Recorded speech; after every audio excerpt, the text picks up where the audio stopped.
सकाळच्या घडीला सर्वात मोठी बातमी आपल्या समोर येते ती म्हणजे साम टीव्हीवर ही एक्सक्लुझिव्ह बातमी आपण पाहू शकतोय। पूजा खेडकर प्रकरणातली ही बातमी आहे। खेडकरांच्या जिल्हा प्रशिक्षणाचा कालावधी संपुष्टात आलेला आहे। साम टीव्हीवरची एक्सक्लुझिव्ह बातमी आपण बघतोय की पूजा खेडकरांचा जिल्हा प्रशिक्षणाचा कालावधी जो आहे तो संपुष्टात आलाय। देशाच्या इतिहासातली अशी ही पहिलीच घटना म्हणावी लागेल। वादग्रस्त पूजा खेडकर प्रकरणाला एक नवीन कलाटणी जी आहे ते आपण लागलेली पाहू शकतोय। या संदर्भात आपले प्रतिनिधी गणेश खवडे आपल्याला सविस्तर माहिती देतील। गणेश, काय सविस्तर माहिती?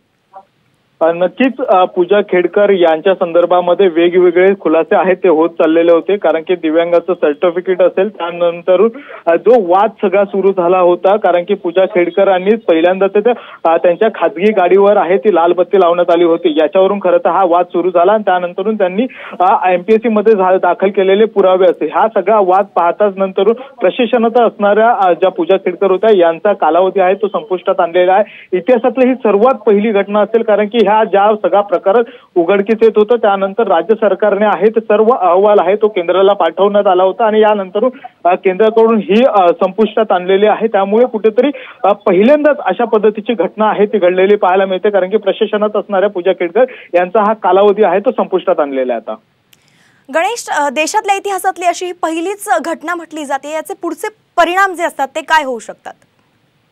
नक्कीच एखादा अधिकारी जेव्हा आपल्या सेवेमध्ये सादर होतो त्यावेळेस अशा पद्धतीचे जर चुकीचे आणि फसवे जर डॉक्युमेंट असतील तर कुठेतरी कशा पद्धतीने हे सगळे पुरावे बनवले याचा देखील आता तपास आहे तो पोलिसांकडून केला जातोय, कारण की अशा पद्धतीचा एक दिशाभूल करून हा खरं तर सेवेमध्ये दाखल झाली होती आणि त्यानंतरून ज्या वेळेस सेवेत दाखल झाली त्याच्यानंतरून देखील वादग्रस्त वक्तव्य आणि वादग्रस्त कृती ही पूजा खेडकरांची दिसून येत होती आणि त्याच्यानंतरूनचे एक पुरावे आहेत ते पूजा खेडकरांचे समोर आलेले होते आणि त्यानंतरून राज्य सरकारने याची देखील गंभीर दखल घेतली होती आणि नंतरून केंद्राला या सगळ्या संदर्भात आहे ते कळवण्यात आलं होतं आणि त्यानंतरून पूजा खेडकर यांचा जो कालावधी होता तोच आता संपुष्टात आणलेला आहे। त्यामुळे इतिहासामध्ये जर अशा पद्धतीने चुकीच्या पद्धतीने जर कोणी प्रवेश घेतला असेल तर याच्यावर देखील अशाच पद्धतीने यापुढे देखील कारवाई होताना पाहायला मिळणार, कारण की अशी ही पहिलीच घटना आहे की जे प्रशासनात असतानाच हा कालावधी आहे तो संपुष्टात गेलेला पाहायला मिळतोय।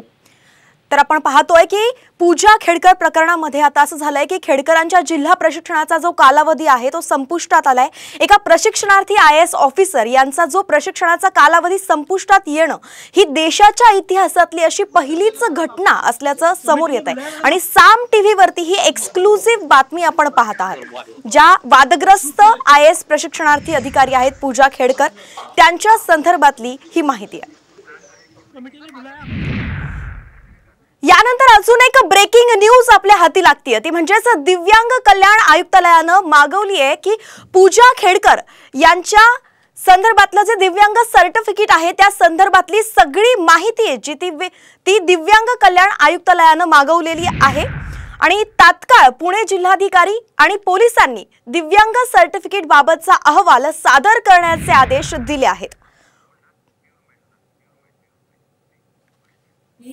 पूजा खेडकर नामक IAS ऑफिसरने ज्या प्रमाणपत्र आधारे नोकरी मिळवली ते प्रमाणपत्र खोटं आहे। हा जो सगळा प्रकार आहे हा फसवणुकीचा प्रकार असल्यामुळे आम्ही दिव्यांग व्यक्ती हक्क अधिनियम 2016 च्या अंतर्गत आणि राज्य शासनाची जी दिव्यांगांच्या हक्काचे संरक्षण करण्यासाठी धोरण आहे त्या धोरणाच्या अनुषंगाने आम्ही पोलीस आयुक्त पुणे शहर यांना याच्याबद्दल तात्काळ चौकशी करून अहवाल देण्याबाबत आम्ही पत्र दिलेलं आहे 12 जुलै रोजी। तर याच संदर्भात अजून एक महत्त्वाची बातमी येते ती म्हणजेच वादग्रस्त प्रोबेशनरी IAS अधिकारी पूजा खेडकर यांची वाशिम पोलिसांनी 3 तास चौकशी केली आहे। उपविभागीय पोलीस अधिकारी नीलिमा निकम यांच्या नेतृत्वात ही चौकशी आहे जी ती पार पडलेली आहे। बंद खोलीआड तब्बल 3 तास चाललेल्या या चौकशीमध्ये नेमकं काय झालं हे मात्र अजून तरी कळू शकलेलं नाहीये। दरम्यान पोलिसांनी कसलीही चौकशी केली नाही तर आपणच पोलिसांना माहिती देण्यासाठी गेलो होतो असं पूजा खेडकर यांनी सांगितलेलं आहे। पोलीस काहीही चौकशीसाठी वगैरे कशासाठीही आली नव्हती। माझं काम होतं म्हणून मी पोलिसांना बोलवलं होतं, त्याच्यासाठी पोलीस आली होती, फिमेल कर्मचारी होत्या त्या, आणि मी त्यांना बोलवलं होतं माझ्या कामासाठी म्हणून ते आले.